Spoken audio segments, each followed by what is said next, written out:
m'appelle Christine, je suis dans les Pyrénées-Atlantiques. Je suis une patiente qui est atteinte d'une maladie rare neurodégénérative. Et donc, je vis plutôt bien.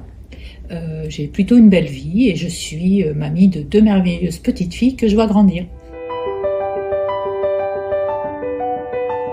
En fait, quand la maladie s'installe et devient très présente, on perd sa mobilité, on perd ses capacités à être autonome, donc on devient vraiment dépendant.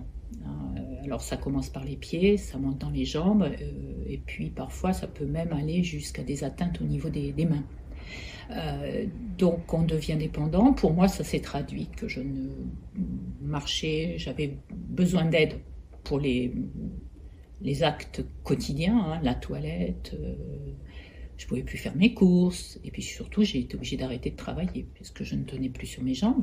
Donc c'est une période où effectivement l'impact de cette maladie progressivement fait que beaucoup de choses ont tendance à s'arrêter. Et puis c'est un peu anxiogène parce qu'on se demande jusqu'où on va aller.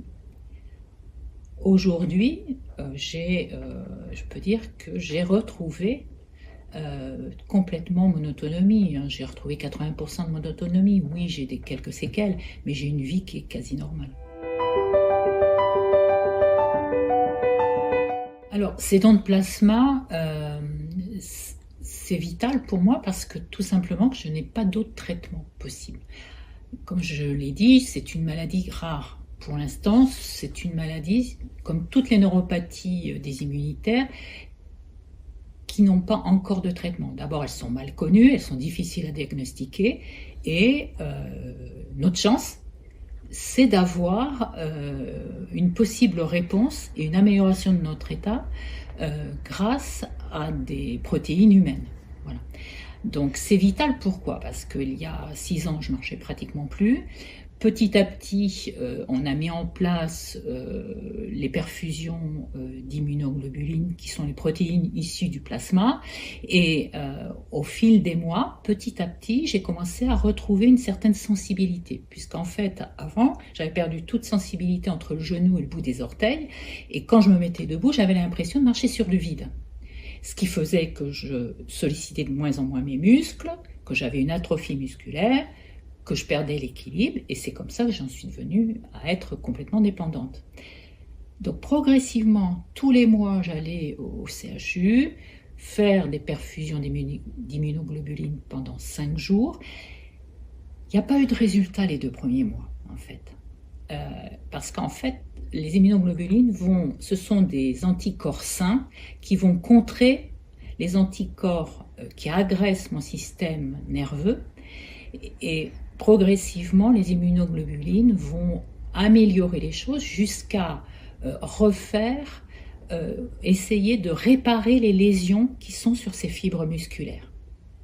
Puisque un nerf, c'est aussi une gaine qu'on appelle la gaine de myéline qui apporte la conduction entre la moelle épinière. Par exemple, je veux marcher, donc mon cerveau dit « elle va marcher ». Le signal passe par la moelle épinière, passe par les fibres nerveuses et forcément, naturellement, je fais 1 pas, 2 pas, 3 pas. Sauf que lorsque le nerf est abîmé, notamment cette gaine de myéline, la conduction nerveuse est nettement dégradée et c'est là que le mouvement devient difficile, voire impossible. Voilà. Les immunoglobulines, en les injectant régulièrement, petit à petit, réparent cette gaine de myéline. Pas à 100%, mais elles les réparent. La myéline qui est reproduite grâce aux immunoglobulines est de moins bonne qualité, mais néanmoins, elle permet une meilleure conduction. Donc, ce que je veux dire, c'est oui, ce traitement est vital. 1, c'est une maladie rare, il n'y a rien d'autre comme traitement. Et 2, c'est vital parce que ça me permet de contrer le système immunitaire qui finalement a décidé de détruire ces fameuses fibres nerveuses. Donc, sans ce traitement, il suffit que j'arrête le traitement, en quelques mois, je vais à nouveau avoir un état de santé qui va se dégrader. Et ce n'est pas une histoire d'années, c'est vraiment en quelques mois. Très vite, les anticorps négatifs qui agressent le système nerveux, reprennent leurs actions et recommencent à détruire cette gaine de myéline. Grâce à ce traitement, petit à petit, au fil des mois, on se remet en mouvement. Alors il y a de la réadaptation physique, certes, parce que quand on perd beaucoup de muscles, beaucoup de motricité, il faut réapprendre pas mal de choses. Mais grâce à ce traitement qui m'accompagne, je vais bien.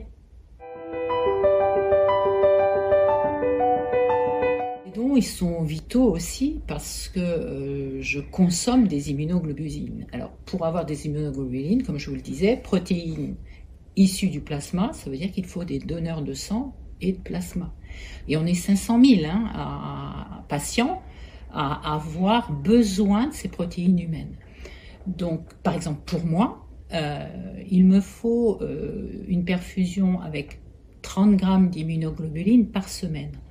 Bon, on est à 1560 grammes par an. Et ces 1560 grammes, pour arriver à les produire et que je reçoive mes merveilleux petits flacons tous les mois, il va falloir 585 donneurs sur une année pour pouvoir produire mes immunoglobulines. Alors, je suis avec une forme qui est très résistante en termes de maladie, donc je suis pratiquement, je pense, au maximum de ce qu'on peut m'injecter, mais c'est important de se rendre compte que tous les patients, les 500 000 patients, ont besoin de ces dons, parce que peu ou prou, on est aux alentours. Il paraît que le besoin moyen, c'est 360 dons par an. Bon, vous voyez, moi je suis nettement au-dessus, mais et dans ces receveurs, on a des enfants. On a de jeunes enfants qui ont besoin de ces immunoglobulines. Donc, pour moi, mais aussi pour nous tous, le don est vraiment essentiel et vital. Alors, ces dons, pour moi, c'est la condition pour que ma vie soit belle, en fait. Et elle l'est. Ça, c'est indéniable. Je vous parlais de mes petites filles, je les vois grandir, tout simplement. Donc la vie est quand même très belle dans ce cas-là, pour une grand-mère. Alors, qu'est-ce qui représente ? En fait, c'est ce qui va permettre que tous les mois, je reçoive des petits flacons d'immunoglobulines. On me les livre à domicile. Les petits flacons, ce sont les immunoglobulines, ces espèces de produits magiques, mais que seul le corps humain peut produire. Donc pour moi, les dons, c'est vital. C'est ce qui me permet de vivre bien. C'est ce qui me permet de me dire que je peux entreprendre plein de choses, recommencer des voyages, faire des petites balades. Alors certes, je ne monte pas au pic du Midi d'Ossau, mais je fais quand même de belles balades en montagne, et puis voilà. Et puis je pense que aussi mon entourage est heureux de me voir comme ça. Et puis ça me permet aussi de venir témoigner pour le don de plasma aussi, tout simplement. On ne peut pas donner son plasma, ça c'est évident, mais la mobilisation pour nous, les patients, elle est essentielle. Comme je vous l'ai dit, pour nous, il n'y a pas d'autre traitement possible.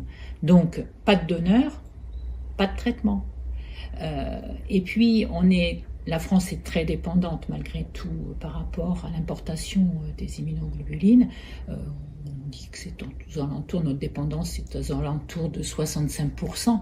Ce qu'il y a pour les patients, très concrètement, c'est que les tensions d'approvisionnement sont traduites immédiatement par des modifications de nos protocoles de soins. Donc simplement pour dire qu'en 2021, il y a eu des tensions sur l'approvisionnement des immunoglobulines. Moi, comme l'essentiel des patients, on a diminué, on a modifié mon traitement, et très vite la maladie en a profité, c'est-à-dire que j'ai aujourd'hui des atteintes au niveau des mains, au niveau des doigts, j'ai perdu de la sensibilité. Bon, alors c'est un petit handicap que je vais compenser, voilà, j'ai du mal à ouvrir une clé un peu difficile, je peux de temps en temps mal saisir un verre et le lâcher, mais enfin c'est pas non plus dramatique, mais ce qu'il faut avoir conscience, c'est que plus on aura de donneurs, moins la France sera dépendante, et plus nous, les patients, on aura l'assurance d'avoir notre traitement. Très concrètement, aujourd'hui, j'ai 20 grammes d'immunoglobulines hebdomadaires au lieu de 30. Alors, Alors ça se traduit comment? Ça se traduit que je suis un petit peu plus fatiguée, que au niveau de la motricité, quand on regarde bien, ma marche est moins fluide, que en station debout, par exemple, je prends dans une queue au cinéma, je sens que mes muscles ont tendance à lâcher. Alors je ne vais pas tomber, mais j'ai une faiblesse musculaire. Donc à chaque fois, et ça a été aussi le cas en 2024, on allège nos traitements. Aujourd'hui, je n'ai que 20 grammes au lieu de 30, c'est 30% de traitement en moins. Et dans ce cas-là, les médecins sont obligés de répartir les immunoglobulines en fonction de tous les patients. Donc on est tous obligés soit d'espacer nos traitements, soit de diminuer effectivement les doses. Voilà. Donc oui, les dons c'est essentiel, il faut mobiliser vos entourages, il faut vraiment essayer de créer un mouvement pour que l'on reçoive nos traitements. On est vraiment dépendant de votre mobilisation. Ce que je trouve merveilleux, c'est qu'il y a de plus en plus de jeunes, même sur les campus, c'est merveilleux tout ça, parce qu'on se dit on va y arriver et je suis sûre qu'on y arrive. De dire un petit mot pour les équipes de l'EFS. En fait, ces équipes, à travers tout le territoire français, elles ne lâchent rien. Elles sont sur le terrain, avec des métiers très différents. Et en fait, j'ai beaucoup de gratitude et j'ai toujours beaucoup de plaisir lorsqu'elles me sollicitent à venir témoigner. Parce que franchement, il y a une dynamique, il y a un professionnalisme. Et en fait, sans l'EFS, il n'y a pas de prélèvement. Tout simplement.